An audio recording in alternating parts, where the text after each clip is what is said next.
اللہ تمہیں صحت دے، زندگی دے، بے شمار خوشیاں دے، انشاءاللہ تم بہت جلد صحت یاب ہو جاؤ گی۔ وہ اسے دعائیں دینے لگی۔ پیمان کی ان کی نظروں میں عجیب سی نرمی محسوس ہوئی، وہ نرمی جس سے ہی ہمیشہ اس کا دل بھاری ہو جاتا تھا۔ مجھے پتہ نہیں چلتا، جو منہ میں آتا ہے بولتی چلی جاتی ہوں، اگر بولتے وقت کچھ الٹا سیدھا کہہ دو تو تم ان کو نظر انداز کر دینا۔ کیا کروں، عادت ہے بولنے کی۔ خانم اپنی بات پر خود ہی شرمندہ ہو گئی۔ پیمان نے ہونٹوں کو ذرا سا ہلایا، مسکرانے کی کوشش ضرور کی، لیکن وہ مسکراہٹ برسوں پہلے اس کے چہرے سے غائب ہو چکی تھی۔ اس نے بس ہونٹوں کے کونے ذرا سا ہلائے۔ خانم اس کی اسی کوشش میں ایسی نیک نگاہوں سے اسے دیکھ رہی تھی۔ یہ چھوٹی سی حرکت بھی اس کے لیے ایک بڑی کامیابی تھی۔ اللہ تمہیں بے شمار خوشیاں دے، مسکراہٹیں تمہارے چہرے کا احاطہ کرے، زندگی کی رونقیں بھرپور ہوں، وہ اس کی بلائے لیتے ہوئے بے اختیار کہہ رہی تھی۔ پیمان نے سر جھکا لیا۔ وہ نہیں چاہتی تھی کہ یہ دعائیں کبھی قبول ہوں، اور وہ آمین بھی نہ کہہ سکی۔ خانم کافی دیر تک اس کے پاس بیٹھی باتیں کرتی رہی۔ پیمان سنتی رہی، کبھی ہاں کبھی نہیں، کبھی خالصی نگاہ۔ پھر جب بے چینی بڑھنے لگی، دل سینے میں تنگ ہونے لگا، تو وہ آہستہ سے اٹھ کر اپنے کمرے میں چلی گئی۔ خانہ بس اسے جاتے ہوئے دیکھتی رہ گئی۔ رات کا کھانا خاموشی سے کمرے میں کھایا تھا۔ خانم نے نیچے کچن سے دودھ کا گلاس لینے کے لیے جانے والی تھی جب پیمان نے اشارے سے منع کر دیا کہ وہ خود ان کے ساتھ چلتی ہے۔ اوپر کے پورشن کا کچن شاید استعمال میں نہیں تھا، اس لیے وہ بار بار نیچے جا رہی تھی۔ ایک طویل عرصے بعد وہ خود باہر آئی تھی۔ خانم نے فوراً اس کی بلائیں لینا شروع کر دی۔ یہ معمولی بات نہیں تھی۔ آج پھر اس نے نیند کی آدھی گولی لی تھی۔ خانم نے باقی دوائیوں کے ساتھ وہ بھی دے دی تھی تاکہ وہ سکون سے سو سکے۔ ہنی کی تمام راستے باتیں ختم ہی نہیں ہو رہی تھی۔ وہ کبھی ڈونی کو تنگ کرنے لگ جاتا اور کبھی ایرس کو۔ تمام راستوں میں ان دونوں کو اپنے انداز میں مصروف رکھے ہوئے تھا، لیکن جیسے جیسے وقت گزر گیا، ہنی کی شرارتیں نہ صرف کم ہوئیں بلکہ نیند نے بھی اسے اپنی آغوش میں لینا شروع کر دیا۔ ابھی گھر آنے میں کچھ وقت تھا اور وہ آہستہ آہستہ خواب نیند کی آغوش میں چلا گیا۔ گاڑی کی پشت سے ٹیک لگا وہ ایرس کے کندھے سے لگا سو رہا تھا۔ ایرس نے بھی اسے جگایا نہیں، نہ ہی اسے ہلایا۔ وہ لیپ ٹاپ سامنے کیے اسکرین کو دیکھے جا رہا تھا۔ دل میں ایک خوشگوار احساس تھا جو اسے ایک نرم سے احسار میں لیے ہوئے تھا۔ جب تک وہ گھر پہنچے، گھر کے باہر اسٹریٹ لائٹس چل رہی تھیں اور گھر کے اندر بھی نائٹ لیمپ روشن تھے جو گھر کو نیم روشن کر رہے تھے۔ گاڑی سے اترنے کے بعد ایرس نے مختصر سا سامان ڈونی کو دے دیا اور خود جھک کر ہنی کو باہوں میں اٹھایا۔ وہ ذرا سا مسکرایا اور خفگی سے بولا، اوہ آپ مجھے کیوں اٹھا رہے ہیں؟ میں بچہ تھوڑی ہوں۔ وہ گہری میں نیند تھا لیکن پھر بھی مصنوعی خفگی سے شکوہ کر گیا۔ تم میرے لیے بچے ہی رہو گے، چاہے جتنا مرضی بڑے ہو جاؤ اور زندگی میں جو چاہے مقام حاصل کر لو۔ ہنی نے بھی اس کے گلے میں باہیں ڈال کر بے اختیار سا کسمسایا، مگر پھر کچھ بولا، ایسے تو لڑکیوں کو اٹھاتے ہیں، آپ اپنی وائف کو اٹھائیے گا، مجھے نہیں۔ چپ کر کے سوتے رہو ورنہ بھی نیچے کھڑا کر دوں گا، پھر خود چل کر جانا گھر تک۔ تمہاری نیند اللہ خراب ہوگی، پھر مجھے الزام دو گے؟ ایرس نے مسکراتے ہوئے آہستہ سی دھمکی دی، اور دھمکی اثر بھی کر گئی۔ ہنی کو خود اچھا لگ رہا تھا ٹیڈ نے اسے اٹھایا ہوا ہے۔ ایرس اسے کمرے تک لے گیا، آرام سے اسے بیڈ پر لٹایا، اچھے سے کمبل سیٹ کیا اور پھر لائٹ آف کر دی۔ باہر آیا تو ڈونی بھی وہیں پر ہی کھڑا تھا۔ اس نے ڈونی کے ہاتھ سے سفری بیگ لیا اور اپنے کمرے کی طرف بڑھ گیا۔ ساتھ ہی ڈونی سے کہہ دیا کہ وہ گھر جا سکتا ہے، تو ڈونی نے اس بات میں سر ہلاتے ہوئے چلا گیا۔ گھر میں گہری خاموشی تھی۔ ایرس چلتا ہوا اپنے کمرے کے دروازے پر رکا، مگر اس کی نگاہیں پیمان کے دروازے پر جا ٹھہری۔ اپنا کمرہ کھولنے کے بجائے اس کے قدم خود بخود پیمان کے کمرے کی جانب اٹھ گئے۔ چند لمحوں کے لیے دروازے کے باہر ہی رک گیا اور یہ جاننے کی کوشش میں کہ آیا وہ جاگ رہی ہوگی کہ نہیں، لیکن خانم بتا چکی تھی کہ وہ میڈیسن لے کر سو گئی ہیں۔ تذبذب اور اپنی تذبذب سوچ دونوں کو جھٹکتے ہوئے اس نے آہستہ سے دروازہ کھولا، احتیاط سے کمرے میں نظر دوڑائی۔ سامنے ہی بیڈ پر پیمان سوئی ہوئی نظر آئی تو دل میں گہری طمانینت اتر گئی۔ کتنے دنوں کے بعد وہ اسے اپنے سامنے دیکھ رہا تھا۔ پیمان گہری نیند میں، کمبل میں سمٹی ہوئی، سانسیں بے حد دھیمی، جیسے کسی نے تھکے ہوئے وجود کو آہستہ سے گود میں سلا دیا ہو۔ ایرس دروازے میں کھڑا لمحہ بھر رک گیا۔ دل نے وہی پرانا بے آواز سا کھنچاؤ سا محسوس کیا، مگر خود بخود قدم اندر بڑھتے گئے۔ وہ آہستہ سے بیڈ کے قریب آیا۔ پیمان کے چہرے پر سکون کی ایک لہر تھی، شاید دنیا کی ساری تھکن اسے آج نیند کی گہرائی میں لے گئی تھی۔ اس کی ڈری ہوئی کانپتی روح پہلی بار پرسکون لگ رہی تھی۔ اس کے سوئے ہوئے چہرے کو دیکھتے وہ لمحہ جیسے رک گیا تھا۔ ایرس نے آہستہ سے اپنی آنکھیں چند ثانیوں کے لیے بند کر لی۔ اندھیرا اس کے اندر کچھ کہہ رہا تھا، کچھ ایسا جو وہ سننا نہیں چاہتا تھا۔ دل کے ایک حصے میں تھکن تھی، دوسرے حصے میں نرم احساس لیے ہوئے تھا، اور اس احساس کا ہونا ہی سب سے بڑا عذاب تھا۔ اس نے پیمان کے سوئے ہوئے ہاتھ کو دیکھا، وہ ہاتھ جسے وہ چھو بھی نہیں سکتا تھا۔ یہ لڑکی، خدا، یہ لڑکی مجھے کمزور کر رہی ہے، اور میں نے تو کبھی کمزور ہونا سیکھا ہی نہیں تھا۔ اس کے سینے میں کوئی بند گرا پھر سے کھلنا چاہتی تھی، ایک ایسی گرا جو برسوں پہلے بند کی تھی، جب کسی نے اسے یقین دلایا تھا کہ احساسات کمزوری ہیں اور تعلقات صرف تکلیف دیتے ہیں۔ مگر آج پیمان کو دیکھتے اسے لگ رہا تھا کہ شاید وہ سب غلط تھے۔ کمرے کی خاموشی میں اس کی سوچیں جیسے خود اس کے خلاف گواہی دینے لگی تھی۔ میں یہ سب اس لیے نہیں کر رہا کہ وہ بیمار ہے، اور نہ اس لیے کہ یہ میرا فرض ہے، نہ اس لیے کہ اسے میرا سہارا چاہیے۔ وہ ہلکا سا آگے جھکا جیسے خود سے اعتراف کرنا چاہتا۔ آج جب اس کو آسودہ نیند میں دیکھ رہا ہوں تو مجھے عجیب سا سکون دے رہا ہے، وہ سکون جو میں نے برسوں سے محسوس نہیں کر پایا تھا۔ اسی لمحے پیمان نے نیند میں تھوڑی سی کروٹ لی اور اس کی سانسوں کی آواز مزید واضح ہونے لگی۔ حیرس کی آنکھیں بے اختیاری پھر سے اس پر جم گئی اور دل نے دھیمی مگر بھرپور سچائی سے اقرار کیا، میں چاہوں یا نہ چاہوں یہ لڑکی مجھے اپنی جانب کھینچتی ہے، میں چاہ کر بھی خود کو روک نہیں پاتا۔ فجر کی نماز کے لیے اس نے الارم سیٹ کیا تھا۔ الارم کی آواز پر نیند سے بوجھل آنکھوں میں جاگی، موبائل اٹھا کر وقت دیکھا۔ فجر میں ابھی کچھ وقت باقی تھا، کچھ دیر بعد پڑھ لوں گی، یہ سوچ کر دوبارہ اپنی آنکھیں موند لی۔ گہری نیند نے اسے پوری طرح اپنی گرفت میں لے لیا۔ فجر کی نماز کے لیے اس کی آنکھ نہ کھل سکی۔ ایرس جو ساری رات اسی کے کمرے میں موجود تھا، الارم کی آواز اور پیمان کے گڑبڑ بدلنے پر چونک سا گیا۔ وہ بیڈ کے سامنے صوفے پر بیٹھا تھا اور اسی لمحے دل کی دھڑکن جیسے رک گئی ہو۔ ایک ہی خیال پوری شدت سے دل میں ابھرا کہ اگر پیمان نے اسے یہاں دیکھ لیا تو کہیں اس کی حالت دوبارہ نہ بگڑ جائے۔ وہ جانے کب سے وہیں پر ہی بیٹھا تھا، خاموشی سے، بے آواز، بس اسے تکتا ہوا۔ اسے پتہ نہیں چلا کہ کب فجر کی اذان ہوئی، کب رات سرکتی ہوئی صبح میں بدل گئی۔ پیمان نے نیم جاگی حالت میں ہاتھ بڑھا کر الارم بند کیا تو ایرس سوچ میں پڑ گیا۔ ابھی کمرے سے چلا جائے۔ وہ کسی قیمت پر بھی اس کا سکون برباد کرنے کا سبب نہیں بننا چاہتا تھا۔ وہ یہاں آ کر کچھ حد تک پرسکون تھی اور یہی سکون اس کے لیے سب سے اہم تھا۔ ایرس نے جیسے ساری رات کی ٹینشن چھوڑ کر اندر ہی اندر شکر ادا کیا کہ وہ نہیں جاگی۔ پھر بنا کوئی آہٹ کیے بہت آہستگی سے چلتا ہوا کمرے سے نکل گیا۔ اپنے کمرے میں پہنچتے ہی اس نے ایک لمبی بھاری سکون اور سانس بھری، جیسے دل نے پہلی بار ساری رات کا بوجھ اتار پھینکا ہو۔ نماز پڑھ کر جیسے اس نے اپنا ہاتھ چہرے پر پھیرا، دل کے اندر نرم تاثرات پھیل گئے۔ وہ جائے نماز پر ہی کھڑا رہا کچھ لمحوں تک، جیسے دل ہی نہیں مان رہا تھا کہ یہ سکون واقعی اس کے اندر جنم لے رہا ہے۔ کبھی وہ خدا کے وجود سے انکاری تھا، کبھی مذہب کو صرف ایک رسم کہہ کر آگے بڑھ جاتا تھا، مذہب کو سوائے جنگ و جدل اور انسانیت کا قتل کا نام دیتا تھا۔ اور آج اسی خدا کے سامنے کھڑا تھا، سر جھکائے، دل پر سکون کیے۔ اس کے اندر بہت کچھ بدل رہا تھا۔ اس کے ذہن میں ایک ہی تصویر ابھری تھی، اس گہری سیاہ رات میں جب وہ بے خوف ہو کر کہہ رہی تھی اللہ۔ وہ زیر لب بڑبڑایا، اس کی آنکھوں میں دیکھتے بولا، حقیقت کی دنیا میں واپس آؤ، اور اگر ایسی کوئی طاقت ہوتی تو تمہیں کیوں آزمائشوں میں ڈالتی؟ کیا تمہیں ابھی لگتا ہے کہ میرے علاوہ یہاں پر ایسا کوئی ہے جو تمہاری مدد کرے گا؟ اپنی اس فرضی دنیا سے باہر آؤ۔ کہاں ہے پھر وہ تمہاری مدد کیوں نہیں کر رہا؟ اس کسی آنکھوں میں دیکھتے ہوئے استفسار کیا، بلکہ اس کا تمسخر اڑایا تھا۔ وہ انہیں کو ملتا ہے جو اسے پانے کی کوشش کرتے ہیں۔ میرا اللہ ضرور کوئی سبب بنا دے گا، تم جیسوں کی کوئی حیثیت نہیں ہے اس کے سامنے۔ اس وقت وہ غصے میں اس کی بات کو جھٹلایا تھا۔ وہ لڑکی ہر بات اپنے اللہ پر ڈال کر خود کو سہارا دیتی تھی، لیکن اب وہ سمجھ گیا تھا کہ سہارا انسان نہیں ہوتا، اس کا یقین اور اس کا بھروسہ اور اس کا ایمان ہوتا ہے۔ وہ جو اپنے اللہ پر کرتا ہے۔ دل میں کچھ بھاری سا ٹوٹا تھا۔ وہ کھڑکی کے پاس جا کھڑا ہوا۔ صبح کی پہلی روشنی آسمان پر اتری تو اس نے بے اختیار سر اٹھا کر آسمان کو دیکھا۔ کیوں مجھے لگتا ہے کہ وہ صحیح کہتی تھی؟ جب بھی اس کی ذات کو بھلانے کی کوشش کرتا، بات پھر پیمان پر آ کر رک جاتی۔ وہ اس سے محبت نہیں کرتا، اس کے ہونے یا نہ ہونے سے مجھے فرق نہیں پڑتا۔ یہ بات وہ خود کو بار بار باور کرواتا تھا، لیکن یہ سچ بھی تھا کہ وہ اس کو کرب میں دیکھ کر سکون سے نہیں رہ پاتا تھا۔ پیمان کے کمرے میں ساری رات بیٹھے رہنے کا جو سبب تھا وہ بھی وہی تھی۔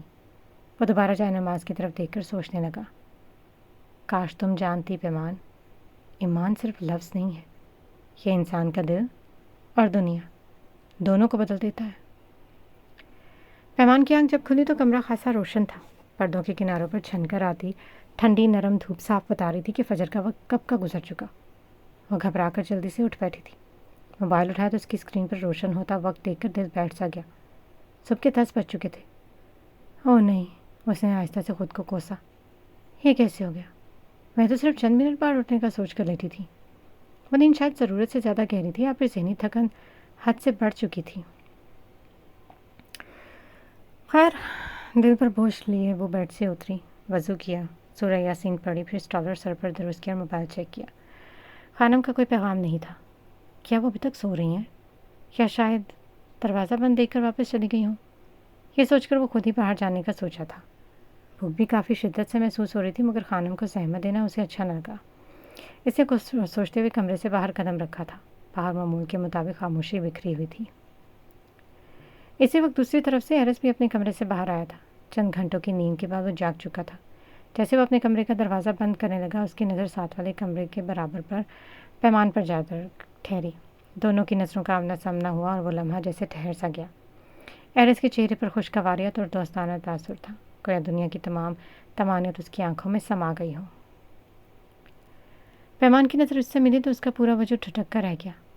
یہ یہاں کیسے؟ خانم نے بتایا کیوں نہیں؟ اس کی موجودگی کی ذرا برابر توقع نہیں کر رہی تھی۔ پیمان کی آنکھیں حیرت سے پھیل گئی۔ اس کے چہرے پر پریشانی اور خوف کے ہلکے ہلکے سائے تیزی سے ابھر آئے۔ دل کی دھڑکن بے ترتیب ہونے لگی تھی۔ ایرس نے اس کے چہرے کی گھبراہٹ نوٹ کر لی۔ وہ اس کو ویلکم بھی نہیں کر پایا تھا۔ اس کے تاثرات اس کی دلی کیفیت کا پتہ دے رہے تھے۔ کچھ بھی کہنے سے پہلے وہ رک گیا۔ پیمان نے ایک پل میں فیصلہ کیا اور واپس پلٹ کر اپنے کمرے میں جانے لگی۔ ایرس کے اندر بہت کچھ ٹوٹا تھا۔ اسے آہستہ سے پکارا، پیمان۔ وہ پل بھر کو رک گئی۔ دل کی دھڑکن تیز اور ہاتھ دروازے کے ہینڈل پر سختی سے جم گئے۔ ہینڈل پر اس کی انگلیاں بے اختیار سخت ہو گئی۔ ایرس نے اس کی بند مٹھی دیکھی۔ اس کی کیفیت سمجھ لینا مشکل نہ تھا۔ پیمان کچھ بول نہ سکی۔ اس کے ذہن میں ایک ہی سوال گردش کر رہا تھا، خانم نے اسے بتایا کیوں نہیں؟ ایک پل کو اس کے دل میں بدگمانی جانی اور خانم سے ناراضگی بھی۔ پیمان۔ ایرس نے دوبارہ اس کو نرم لہجے میں مخاطب کیا۔ پیمان کی مٹھی مزید سختی سے بند ہو گئی۔ وہ اس کی کیفیت سمجھ گیا تھا۔